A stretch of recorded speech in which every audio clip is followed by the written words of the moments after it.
ಇವತ್ತಿನಿಂದ India versus England test series start ಆಗ್ತಾ ಇದೆ.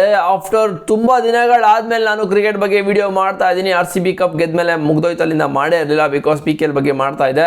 ನೋಡಿದ್ರೆ ಯಾವ ಥರ ರೆಸ್ಪಾನ್ಸ್ ಬರುತ್ತೆ. ಇವತ್ತಿನ ಮ್ಯಾಚಲ್ಲಿ ಇಂಡಿಯಾದು ಯಾವ ರೀತಿ ಪ್ಲೇಯಿಂಗ್ 11 ಇರುತ್ತೆ, ಫಸ್ಟ್ ಅಪ್ಡೇಟು ಮತ್ತು ಎರಡನೇ ಅಪ್ಡೇಟು. ಪಾಕಿಸ್ತಾನ ಇಂಡಿಯಾ ಬೀಟ್ ಮಾಡಬೇಕಂತ ಹೇಳಿದ್ರೆ ಇನ್ನು 100 ವರ್ಷ ಆದರೂ ಆಗಲ್ಲ ಪಾಕಿಸ್ತಾನ ಕೈಲಿ ಇಂಡಿಯಾನ ಬೀಟ್ ಮಾಡೋಕ್ಕೆ. ಈ ಒಂದು ವಿಷಯದಲ್ಲಿ ಏನು ವಿಷಯ ತಿಳಿಸ್ಕೊಡ್ತೀನಿ. ಚಾನಲ್ಗೆ ಸಬ್ಸ್ಕ್ರೈಬ್ ಮಾಡಿದ್ರೆ ಮಾಡ್ಕೋ ಮಗ. ಆಗಿದ್ರೆ ಇಂಡಿಯಾದು ಪ್ಲೇಯಿಂಗ್ 11 ಬಗ್ಗೆ ಮಾತಾಡೋಕ್ಕಿಂತ ಮುಂಚೆ ಯಾವಾಗ ಟೆಸ್ಟ್ ಸೀರೀಸ್ ಇದೆ. ಫಸ್ಟು ಟೆಸ್ಟ್ ಸೀರೀಸ್ ಇವತ್ತು ಸ್ಟಾರ್ಟ್ ಆಗ್ತಾಯಿದೆ. 20ನೇ ತಾರೀಕಿಂದ 24ನೇ ತಾರೀಕುವರೆಗೂ ಇರುತ್ತೆ. ಮತ್ತು ಎರಡನೇ ಟೆಸ್ಟು 2ನೇ ತಾರೀಕಿಂದ 6ನೇ ತಾರೀಕುವರೆಗೂ ಇರುತ್ತೆ, ಜುಲೈಯಲ್ಲಿ ನೆಕ್ಸ್ಟ್ ತಿಂಗಳು. ಮತ್ತು 3ನೇ ಟೆಸ್ಟು 10ರಿಂದ 14 ಜುಲೈಯಲ್ಲಿ. ಮತ್ತು 4ನೇ ಟೆಸ್ಟು 23ರಿಂದ 27ನೇ ತಾರೀಕುವರೆಗೂ ಜುಲೈಯಲ್ಲಿ. ಮತ್ತು 5ನೇ ಟೆಸ್ಟು 31ರಿಂದ ಜುಲೈ ಆಗಸ್ಟ್ 4ವರೆಗೂ ನಡೀತಾ ಇದೆ ಮಗ. ಮತ್ತು ಇಂಡಿಯಾದು ಇವತ್ತಿನ ಪ್ಲೇಯಿಂಗ್ 11 ಬಗ್ಗೆ ಮಾತಾಡೋದಾದರೆ ವಿರಾಟ್ ಕೊಹ್ಲಿ ಇಲ್ಲ, ರೋಹಿತ್ ಶರ್ಮಾ ಇಲ್ಲ, ಎಕ್ಸ್ಪೀರಿಯನ್ಸ್ ಪ್ಲೇಯರ್ ಯಾರೂ ಇಲ್ಲ. ಮತ್ತು ಪ್ಲೇಯಿಂಗ್ 11 ಕಡೆ ನೋಡೋದಾದರೆ SSV Jaiswal, KL Rahul, Sai Sudarshan, Shubman Gill captain, Young captain, ಮತ್ತು ರಿಷಬ್ ಪಂತ್ ವಿಕೆಟ್ ಕೀಪರು, ಕರುಣ್ ನಾಯರ್ ಒಳ್ಳೆಯ ಕಂಬ್ಯಾಕು. ಈ ಒಂದು ಟೆಸ್ಟು ಸೀರೀಸನ್ನೇ ನೋಡಿದ್ರೆ ಫಸ್ಟ್ ಮ್ಯಾಚು ತಗೋ ಎಲ್ಲೋ ಹೋಗ್ಬಿಡುತ್ತೆ. ಮತ್ತು ರವೀಂದ್ರ ಜಡೇಜಾ, ಸರ್ದುಲ್ ಠಾಕೂರ್, ಜಸ್ಪ್ರೀತ್ ಬೂಮ್ರಾ, ಮೊಹಮ್ಮದ್ ಸಿರಾಜ್, ಪ್ರಸಿದ್ಧ ಕೃಷ್ಣ, ಇದು ಇವತ್ತಿನ ಪ್ರಾಬಬಲ್ 11 ಅಂತಲೇ ಹೇಳ್ಬೋದು. ನಿಮ್ಮ ಪ್ರಕಾರ ಯಾರು ಚೇಂಜಸ್ ಮಾಡ್ತಾರೆ ಅಂತ ಕಾಮೆಂಟ್ ಮಾಡಿ. ಮತ್ತು ಎರಡನೆಯ ಅಪ್ಡೇಟ್, BCCI ಇವಾಗ ರಿಚೆಸ್ಟ್ ಬೋರ್ಡು ಮಗ.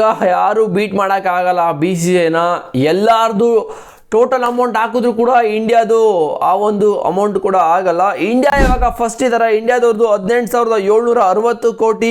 ಆಸ್ಟ್ರೇಲಿಯಾ ಸೆಕೆಂಡ್ ಇದ್ದಾರೆ. ಆಸ್ಟ್ರೇಲಿಯಾದವ್ರದ್ದು 658 ಕೋಟಿ.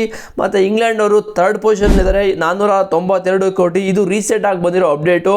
ಮತ್ತು ಪಾಕಿಸ್ತಾನ ಬೋರ್ಡ್ದು 458 ಮಗ. ಇಂಡಿಯಾದೆಲ್ಲಿದೆ 18,000 ಕೋಟಿಯಲ್ಲಿ ಆಲ್ಮೋಸ್ಟ್ 19,000 ಕೋಟಿ ಇರೋದು. ಇವಾಗ ಇವ್ರದ್ದು 458 ಕೋಟಿ ಗುರು. ಇವರು ಎಲ್ಲರೂ ಎಲ್ಲ ಬೋರ್ಡ್ ಅವ್ರದ್ದು ಕಂಪ್ಲೀಟ್ ಮಾಡಿದ್ರು ಕೂಡ ಒಂದು ಕಡೆ ಹಾಕಿದ್ರು ಕೂಡ ಇಂಡಿಯಾದು ಆಗಲ್ಲ. ಮತ್ತು ಬಾಂಗ್ಲಾದೇಶದವ್ರದ್ದು 425 ಕೋಟಿ.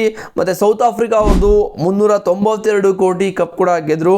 ಮತ್ತು ಜಿಂಬಾಬ್ವೆ ಅವ್ರದ್ದು 317 ಕೋಟಿನ ಮಗ. ಶಾಕ್ ಆಗ್ತಾ ಇದೆ ನನಗಂತೂ.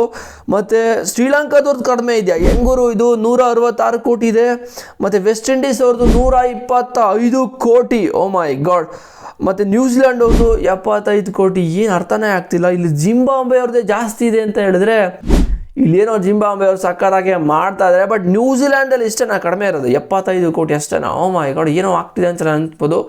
ಬಟ್ BCCI ಅವ್ರದ್ದು ಅವ್ರನ್ನ ಬೀಟ್ ಮಾಡೋಕ್ಕೆ ಯಾರ ಕೈಲೂ ಆಗಿಲ್ಲ. ಪಾಕಿಸ್ತಾನದವರು ಇನ್ನೂ 100 ವರ್ಷ ಆದರೂ ಆಗಲ್ಲ ಅಂತಲೇ ಹೇಳ್ತೀನಿ. ಯಾಕಂತ ಹೇಳಿದ್ರೆ BCCI ಇವಾಗ ನೆಕ್ಸ್ಟ್ ಲೆವೆಲ್ ಹೋಗ್ಬಿಟ್ಟಿದ್ದಾರೆ. IPLನಿಂದ ಸಖತ್ತು ದುಡ್ಡು ಬರ್ತಾ ಇದೆ. ಯಾವ ಲೆವೆಲ್ಗೆ ಅಂತ ಹೇಳಿದ್ರೆ ದುಡ್ಡಿನ ಒಳೆನ ಹರಿತಾ ಇದೆ IPLಲ್ಲಿ. ಅದಕ್ಕೋಸ್ಕರ ಎಲ್ಲ ತುಂಬ ಬಿಗ್ ಕಂಪ್ನಿಗಳು ಸ್ಪಾನ್ಸರ್ಶಿಪ್ನ ಹೊಡಿಕೊಂಡು ಇಂಡಿಯಾ ಕಡೆ IPL ಕಡೆ ಬರ್ತಾ ಇದ್ದಾರೆ.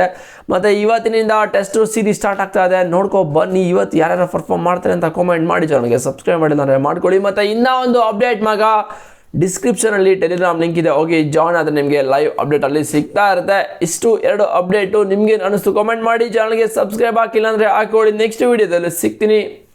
See you boys.